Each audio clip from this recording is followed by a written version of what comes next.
ethics training every single year. But guess what?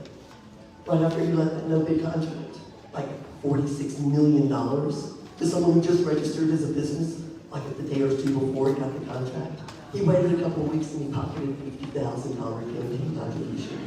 This is the guy who requires every state employee to take ethics training every single year. I don't know about y'all, but I'm sick and tired of this.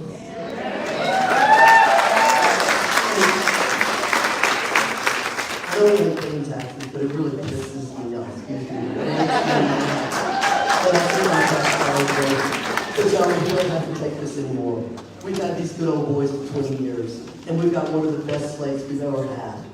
From, we'll start at the bottom, Luke Warford as Railroad Commissioner, Susan Hayes as Ag Commissioner, to Jay Claybrook. If you were going to imagine a land commissioner, imagine Jay Claybrook, who spent his entire life in land stewardship. To me, a governmental accountant as your comptroller, to Rochelle Garza, who is not an entire country. And I really trust Rochelle, I really, really like her. To Mike Collier, another CPA, is our lieutenant governor. To Beto O'Rourke, the next governor.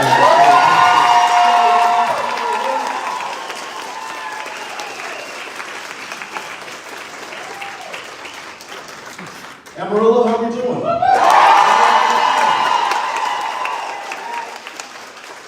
I'm so glad to be with you and to see and hear Kathleen and Janet, even though she's losing her voice. She's been campaigning so hard all across the state of Texas. I just saw her in Wichita Falls a little bit earlier today. Prior to that, we were in Longview, Texas. Somehow Cynthia thought this was a great day to drive clear across the state. But you know, we weren't going to wrap up this campaign without coming back to Amarillo one more time, because you all did every single time that we're here. You gotta show up and turn out. And I tell you what, you know, Democrats, I'll just start with our own. And I'm not presuming everyone here is a Democrat. In fact, I hope we have independents and Republicans among us. But Democrats, far too often, present company excluded, have written this part of the state off. They said, look, it's too hard to get to. It's too red. It's too tough to win at the margins or even dream of winning countywide here in Potter or Randall. So we're just going to spend our time in Dallas and San Antonio and Houston.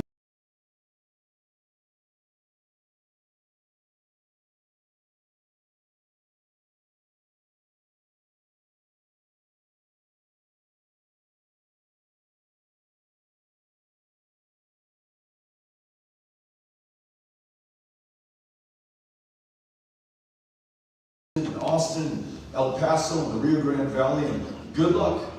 And Republicans, because Democrats don't show up. There's no contest typically in November, and they don't have to show up either and fight for or earn your vote. Greg Abbott is sleeping on you guys, has been sleeping on you guys for 8 years, taking you for granted. The fact that we're showing up here today, and we showed up a couple of months ago and a couple of months before that, we've been doing this together, some of y'all with me, for 5 years. And you all are going to be at the forefront of it. They literally do not see you coming. This is the last place they expect the margin of victory to come from, right?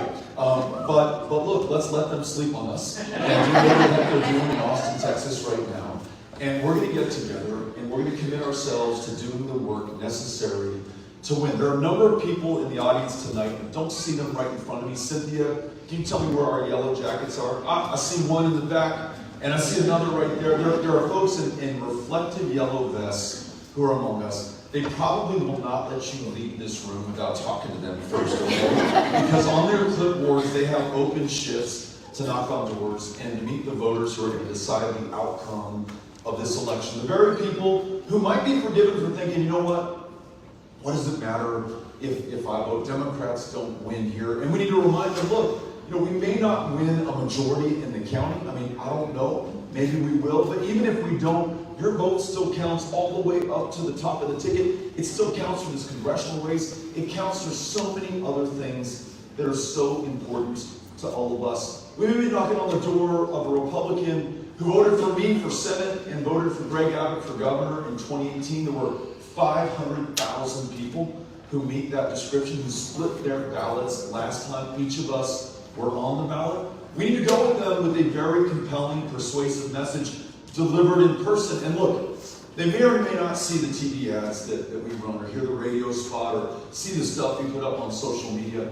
They'll never forget that you showed up face to face, human to human, eyeball to eyeball, at this very deeply divided moment when we're consumed by these devices. For them to look up after they answer the door and to see one of their own, a neighbor, someone who lives here in Amarillo, talking about, in their own words, from their own heart, reaching their own ears, why this is so damn important, why they need to come in. Of the millions who didn't cast a ballot in 2020, and it pains me to say that, nearly 7 million Texans who were eligible to vote didn't cast a ballot in the most consequential presidential election of our lifetimes. The number one reason given by them for not voting is that no one ever asked them to do so. So many folks have just been written off, or taken for granted, or left behind, or forgotten. They've never voted a day in their lives. Their parents never voted. They just haven't gotten the habit or the tradition. They may be the targets of suppression and intimidation, literally drawn out of our democracy through this racial gerrymander that allows sitting members of Congress to choose their voters instead of the other way around. And they logically conclude, the heck with it. This thing is rigged and I'm not going to get out there.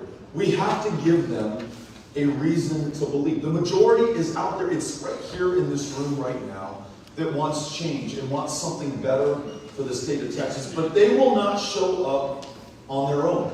And it won't be the candidate, and it won't be the political party. It's got to be all of us, the people. So this is my appeal at the very start of this conversation, to sign up with one of our volunteers in the yellow vest before you leave. Those knocks on the doors are going to help Janet, they're going to help Kathleen, they're going to help Democrats up and down the ballot to win those races. And I want to make sure that I put a fine point on what this is going to result in, and share this news with you all, because it might be the last time I get to see you before the night of November 8th.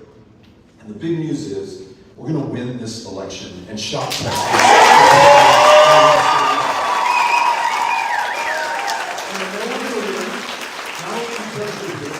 Because each of us is committed to fighting for every woman to make her own decisions about her own body. We decided that together, Republicans, Democrats, independents alike, we're going to prioritize the lives of our kids in those classrooms over the interests of the NRA or the gun lobby or any politician. Speaking of classrooms, I know that this is a community that deeply values public education. And for the counselors and the librarians and the classroom teachers and the support staff and the bus drivers and the cafeteria workers that make public ed possible, I want you to know this.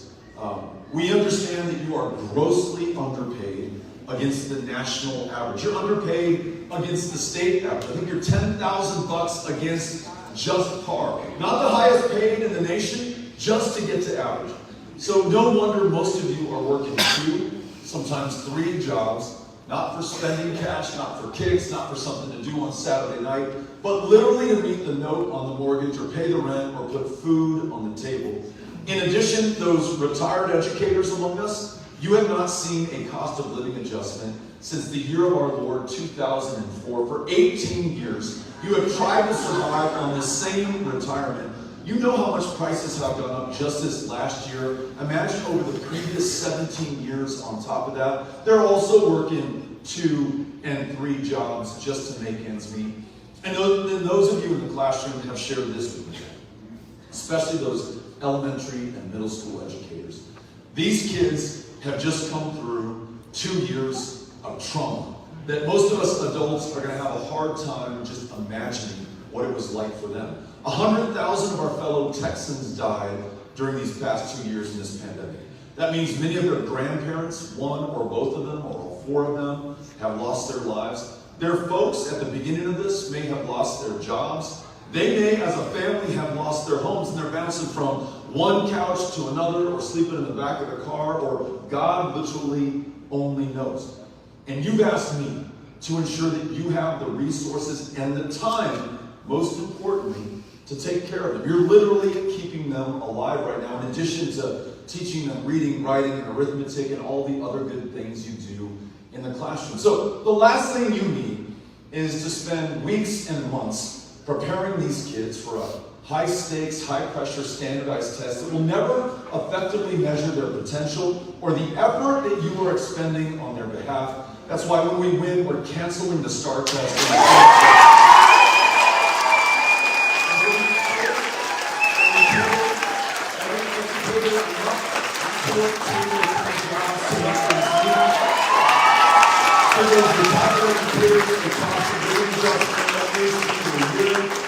And no more trying to scare you or the parents or the kids or the rest of Texas about CRT and our history and our story.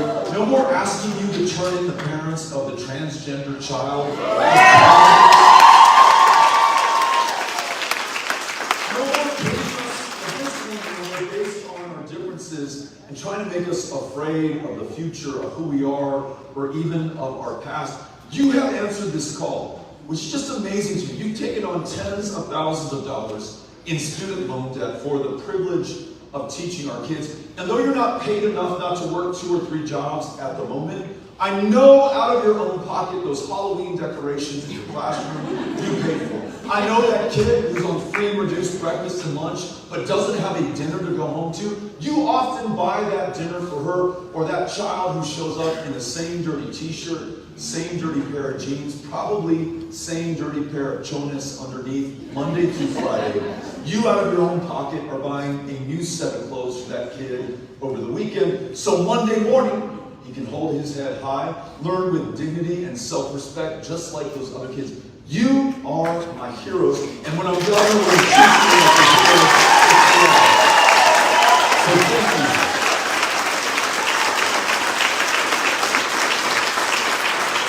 One of the things that I know about Texas, certainly about my hometown, El Paso, which has Fort Bliss and 32,000 active duty service members, the 1st Armored Division, and so many who retired or veterans who transitioned into civilian life. What I know about Potter and Randall counties, what I know about this state, is that we are so grateful for those who put their lives on the line. And we're well aware that this country will spare no expense to enlist you, to train you, to equip you, to send you off, to ask you to lose your life, and probably to take the life of somebody else in the name of this country.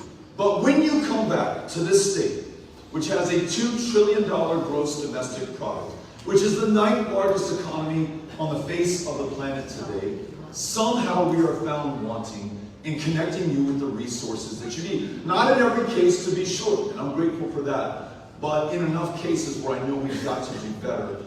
In this great state tonight, there will be veterans experiencing homelessness, sleeping on the side of the road, under a bridge, on a park bench. There will be those who breathed in literally God only knows what in Iraq and Afghanistan, and are now having a hard time breathing here at home. That exposure to these toxic burn pits, something that the Vietnam era veteran understands perfectly, because this country took 40 years to treat their exposure to Agent Orange as a presumptive condition for the cancers that were killing them. 40 years before we as a country lifted a finger and spent a penny to help connect those veterans with that care. We know that we can do better. And look, I understand primarily this is a federal responsibility, but if they're not going to get their act together, we have the resources to fill the gap. What if we decided we will spare no expense, we'll bear any burden necessary to make sure every veteran has a roof over their head, that we stand up a toxic burn pit registry to connect every one of those returning veterans with the care that they need that can literally save their lives.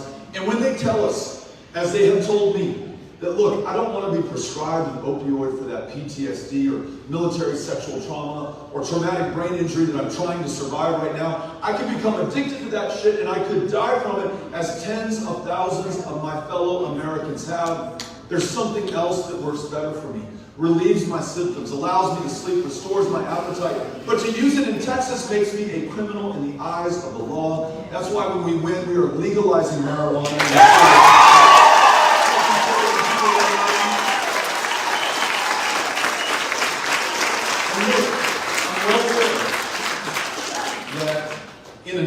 incarcerates more of its own people than any other on the planet. Whatever we want to say about China and Russia and North Korea and Iran, and we have a lot we can say about them. We put more of our own behind bars than they do. And in the most incarcerated nation on the planet, we put more of our own behind bars than any other state in the Union. Far too many doing time for non-violent drug crimes, including possession of marijuana. Far too many held back because of that conviction. In East Texas, not too long ago, I met a barber who was unable to get a license to cut hair. And when I asked him why, he said in 1972, he was stopped, he was frisked, he was found in possession with a small amount of marijuana. That's on his record now. He's having a terrible time getting a license to cut hair. And he was looking at me and said, "You absolutely need a haircut." This was months ago.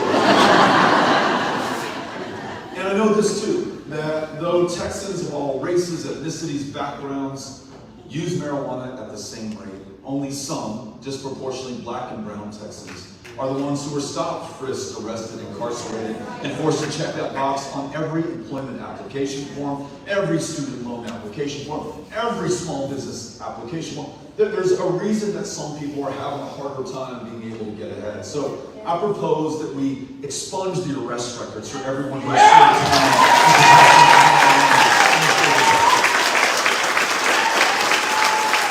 And then there's this.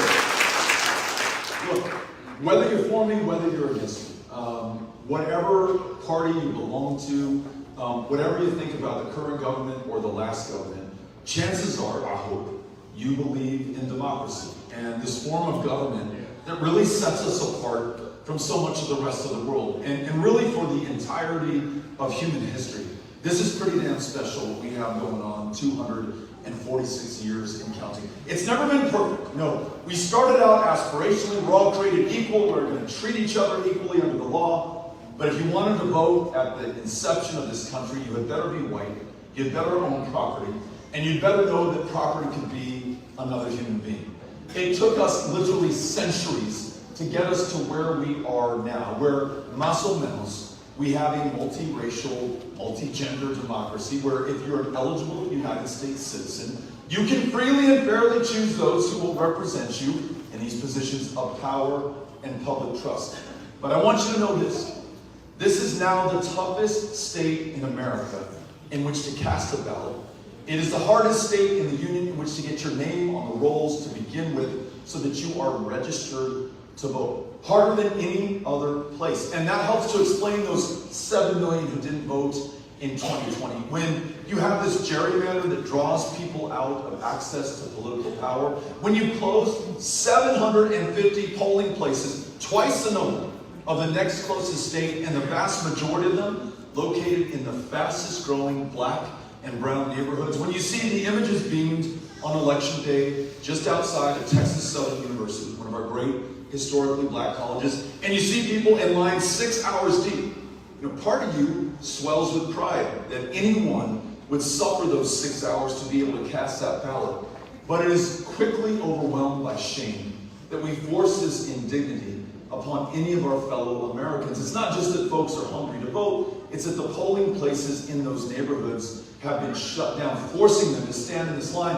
And for every person willing and able to wait 6 hours, how many are working 1, 2, or 3 $7.25 an hour jobs? How many are raising their kids? How many are taking care of their folks? How many just say, the hell with that? I'm not waiting 6 hours to be able to participate in my own democracy. So look, when we win, we got to make sure that every Republican, every independent, every Democrat, every American is able to cast that ballot and get on the roll. So I propose that we have online voter registration, like most of the rest of the country. Automatic voter registration. So if you turn 18, you're a citizen, you can vote. Same-day registration. So if you move from El Paso to Amarillo and you forgot to update your registration, you can do it when you show up to vote. Other states have figured this out. Replace that gerrymander that I just talked about with a citizen-led redistricting commission. You guys are allowed in the room. Greg Abbott and I are not allowed in the room. You draw the districts from common sense, rational, logical lines. And this is an idea that I kicked around the state, and most like it. I'll try it out on you all. We now have a celebrated state holiday called Confederate Heroes Day. And why we celebrate those who rose in rebellion in this country and fought to own other human beings is beyond me, but that's just what it is. But we win this election, we can replace Confederate Heroes Day with Election Day as a celebrated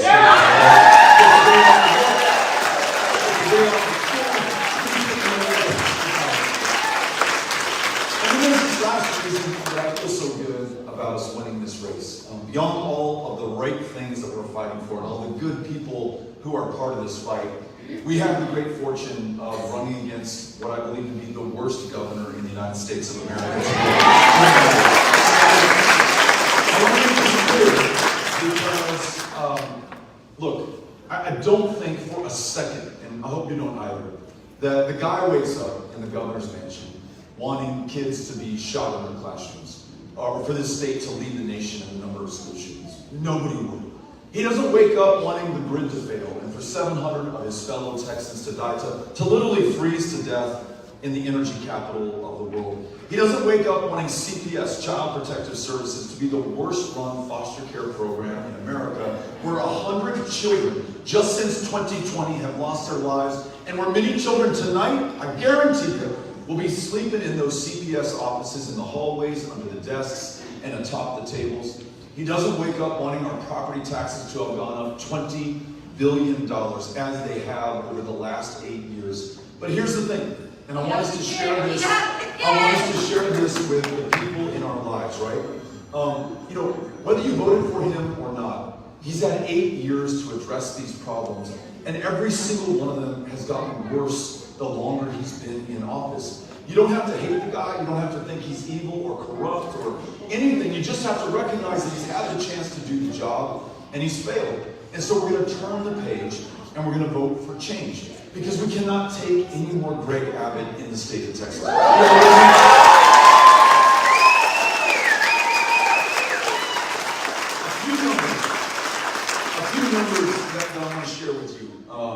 few numbers I want to share with you that I think help describe this. And again, this is for all of us to think about. I hope that you'll share this with your friends, your family, your neighbors, your classmates, your colleagues. 2 months ago, the most extreme abortion ban in America went into law. It was signed by Greg Abbott last year. It begins at conception, and there's no exception for rape, and there is no exception for incest. It is taking place in what is now the maternal mortality epicenter of America, 3 times as deadly for black women. Because as we close down all these reproductive health care clinics, not only can a woman not get an access to abortion, but it's almost impossible in underserved communities to get access to a cervical cancer screening or a family planning provider, or in the least insured state in America, a doctor of any kind. But for those who are tempted to despair, or say, hey, Beto, what you're talking about is just impossible. How can we overcome this? Texas is too conservative, it's too red. Let me share this with you. Not only can we overcome it, we've overcome it before against much greater odds. 50 years ago, abortion was just as illegal in Texas as it is today. But no one rode to our rescue. And in fact, it was Texas women, young Texas women, who rode to the rescue of the rest of the country. So Jane Roe and her 2 attorneys, Sarah Weddington from bright blue liberal Abilene, Texas, and Linda Coffey, who now lives in Dallas, those 3 young Texas women prevailed upon an all-male United States Supreme Court and won protection for the right to privacy, to make very personal and often very painful decisions without fear of government intrusion or intervention. They fought for and they won freedom. And Roe versus Wade stood the test of time for nearly half a century in this state and throughout this country before it was brought down by our current Supreme Court and our current governor. So here's where my bet is. This is where I'm placing my money. If Texas women won this right 50 years ago, Texas women are going to win it back at the polls on November 8th, 2020.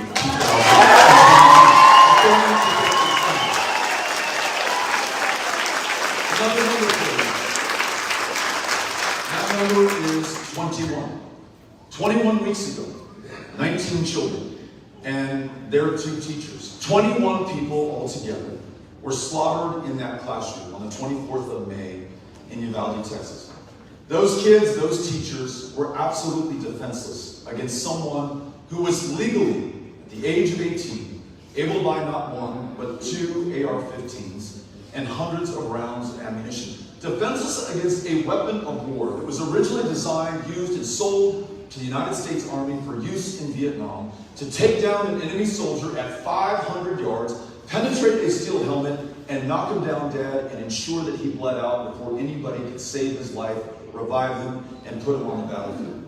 Those kids were not at 500 yards. They were at 5 feet max. Nothing but a baseball cap on their heads if they had anything at all. And their parents only able to identify their bodies by the shoes and clothes that they were wearing or the DNA swab that they took.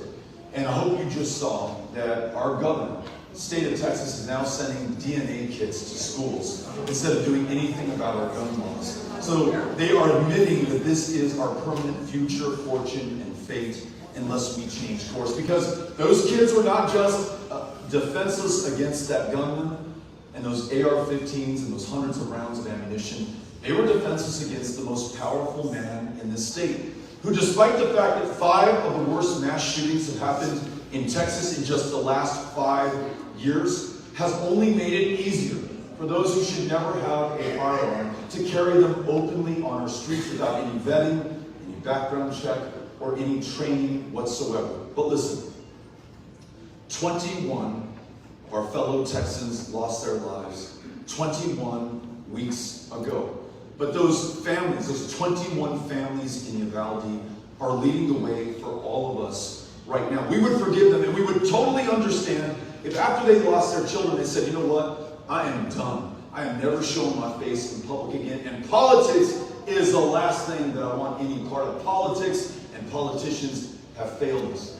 But those families are doing everything they can right now to make sure that we come through, that we win this election, and that we do common sense, smart things that allow us to defend the Second Amendment while better protecting the lives of those in our state. Because as so many of these mothers have told me, though they cannot bring their babies back, they want to make sure that no other parent has to live through the suffering that will be their lives for the rest of their lives. They're talking about things like just raising the age of purchase for an AR-15 from 18 to 21. Like having a red flag law. So if you already have that gun in your household and you are talking about using it against other people, law enforcement will have some way to intervene through due process before it's too late. The Uvalde shooter was so strongly signaling what he intended to do that his friends called him the school shooter before he ever walked into Robb Elementary and shot at anybody. The El Paso shooter, his mom was so disturbed at the AK-47 that he purchased and the signs of distress in his life, she called the Allen Police Department in North Texas and said, what in the living hell does my son need with this kind of firepower?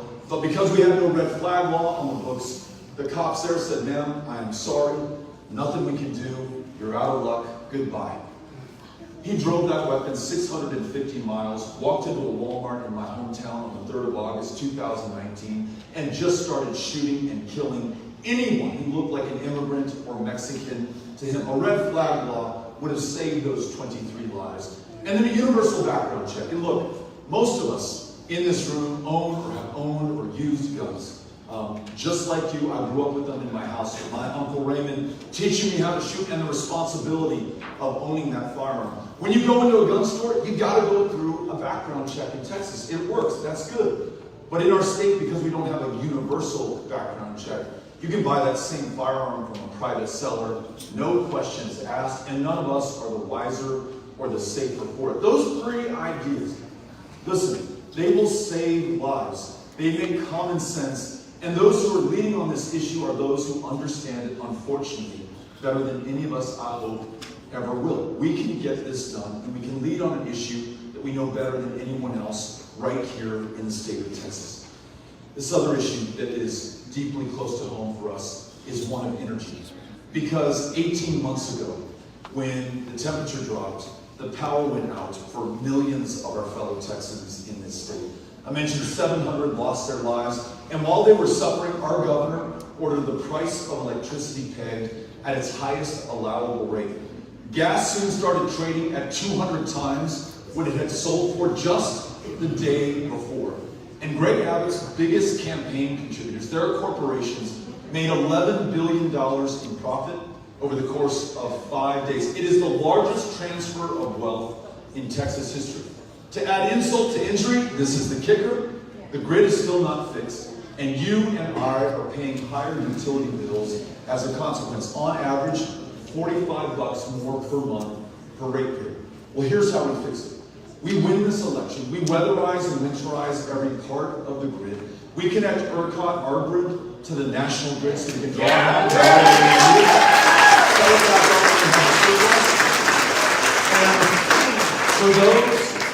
for those who stole that $11 billion from us, the people of Texas, Janet Dunning and I are going to take those bastards to court.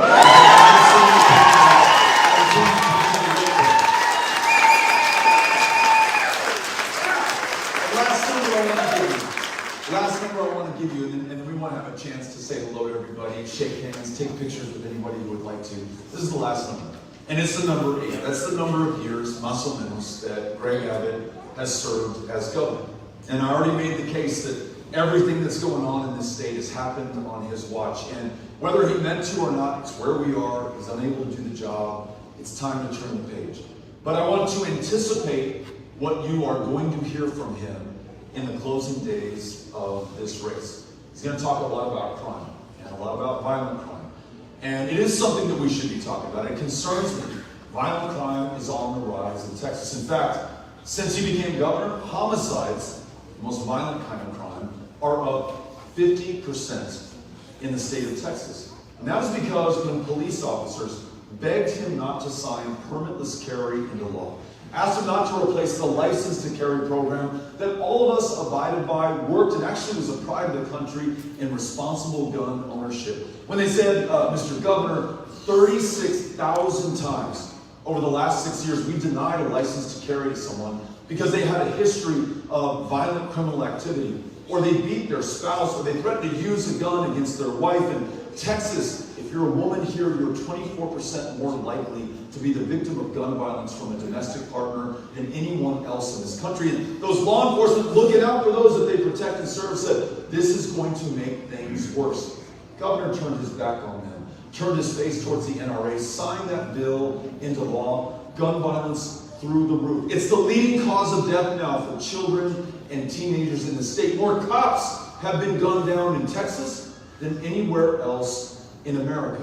And when it comes to funding, he's going to say that there are some who don't want to fund the police. Well, of course we want to fund the police and the sheriff's department and law enforcement. We want to make sure they have the resources that they need, the pay that keeps them on the job, and also the training to ensure that all of us are treated equally, regardless of the differences between us, including skin color. And when somebody abuses that position of public trust, when that rarely happens, but it does, we need to make sure that they are held accountable. Because without that accountability and justice, there will not be trust in our communities, and security and safety will suffer as a result.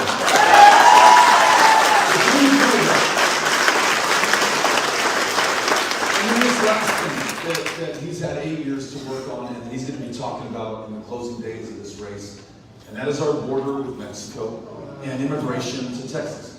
Let me begin by saying this. We do have a problem at our border. There are those who will traffic fentanyl into this country, and that fentanyl will kill you in a second. There are others who traffic in human beings, really a form of modern-day slavery, where people are coming in bondage through these coyotes or traffickers, and many are dying in that bondage. And others who lose their lives crossing in between these ports of entry. It is a real problem. It is disorderly right now. It is far more chaotic than it should be. And it was Ronald Reagan, the last president who presided over any kind of comprehensive immigration. We really have some problems. All of us, Republican, Democrat alike, can agree on that. But these stunts of sending migrants on buses to DC or New York or Chicago, I don't know what you think, I don't think that's fixing anything. That might get you a spot on Fox News, and you get to thump your chest. This rhetoric about invasions and referring to immigrants as animals or an infestation, dehumanizing them so we can treat them less than human. You don't put kids in cages. You don't tear them from the breast of their mother. You don't allow them to die in these remote stretches of Texas. If you think they are fully human, that rhetoric is so important to what we are seeing right now. That guy that I told you about from Allen, Texas, who killed 23 of my neighbors, he posted online right before he walked into that Walmart that he had come to repel the invasion of Hispanics who were taking over this state. That invasion that he had been warned about by Greg Abbott, who the day before that shooting said, Texans, it's time for us to take matters into our own hands and defend ourselves. Literally, that is the language that he was using. But what if we met this challenge, and it is one, with solutions, and not Democratic Party solutions, and not Republican Party solutions, but Texas solutions. When I go to Roscoe, or Lamesa, or Lubbock, the largest cotton patch on the planet, and I listen to these growers and these cotton gin managers, they say, look, Beto, I don't know why it is, and I don't want to judge anybody, but no one born in these communities is, for whatever reason, willing to work a single one of these jobs. When I'm in Marathon, Texas, in the Big Bend, it's the same thing if you're trying to find somebody to fix fence. And they say that there are these migrants who will cross in between the ports of entry, literally risk their lives for the privilege of making sure that we have these threads on our back right now. Can't there be some kind of safe, legal, orderly path for me as an employer to connect with that person as a laborer that I need right now?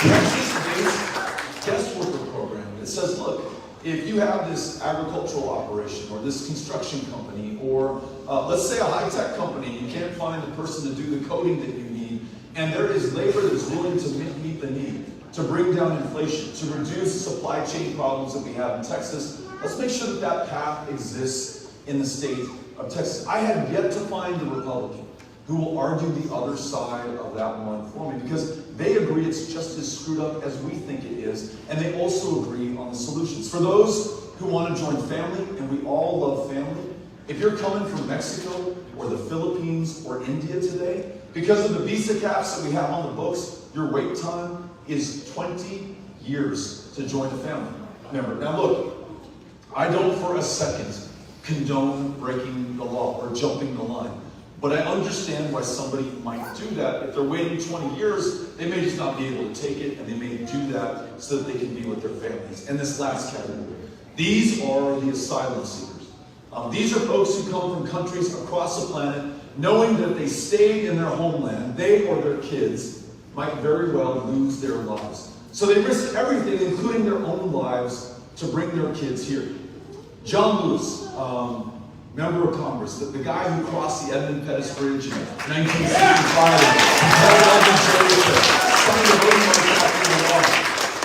and got to serve with him in Congress, and he had this great saying. He'd say, look, at some point or other, all of us came to this country in a different ship. But today we find ourselves in the same boat. And I love that metaphor, and it really makes me think about what we have in common. And the fact that some of our families are able to trace our lineage back to those who crossed the Bering Strait 15,000 years ago. And a reminder that where we are right now is indigenous land, right? And there are others who were kidnapped on another continent altogether and brought here in bondage and forced against their will to literally build the wealth and the success and the strength of this country, though in their lifetimes they would never be able to partake in it. And then others like the O'Rourke's, my family, more than 150 years ago, leaving Ireland, because to stay in Ireland meant to die in Ireland. There was a famine that had already claimed 1 million lives. And whoever my foremothers and forefathers were, they wanted to get the hell out of Ireland and come to the one place that would take them in. And that just happened to be the United States of America. So I want you to think about this. When you read stories like the one that we all read, and maybe some of you didn't because it was so painful to read, of those 53 migrants who died in the back of that trailer in San Antonio, Texas. For a moment, let's use our powers of empathy that uniquely in the animal kingdom we possess to think about what would compel us to jump in the back of that trailer in the middle of summer in Texas with no air conditioning. It's not easy to get in there, right? The trailer floor is probably this high. You have to be strong and be able to lift yourself up, or more likely than not, somebody gave you a boost or Maybe the Coyote had a step stool that you climbed up on. And once you're in, imagine for those of you who are parents and grandparents, what would possess you to bend down and reach your hand down to your 11-year-old daughter and pull her into that trailer with you, where within hours she would be found dead. Now, you don't do that to come here to commit crimes, or to take somebody's job, or for kicks, or for the fun of it, or for free health care, or whatever else they want to scare us about those who are coming to this country right now. You come here for the same reason that people have always come to this country. And I think it is incumbent upon us for their well-being, for our well-being, for the rule of law in America and the state of Texas, to make sure that our laws reflect our values and our interests and our needs and just who we are at our best. So that safe, legal, orderly path to those three categories of migrants, the asylum seekers, those who want to join family members, those who want to work jobs in Texas that no one else in Texas is willing to work. We solved that. We moved all of them off the table. The only ones left are those who want to do us harm. Those who want to traffic in illegal drugs or smuggle human beings. Right now, they're needles in a haystack. We address the haystack, and we're going to be so much more successful in keeping our communities safe and secure. You all with me on this one?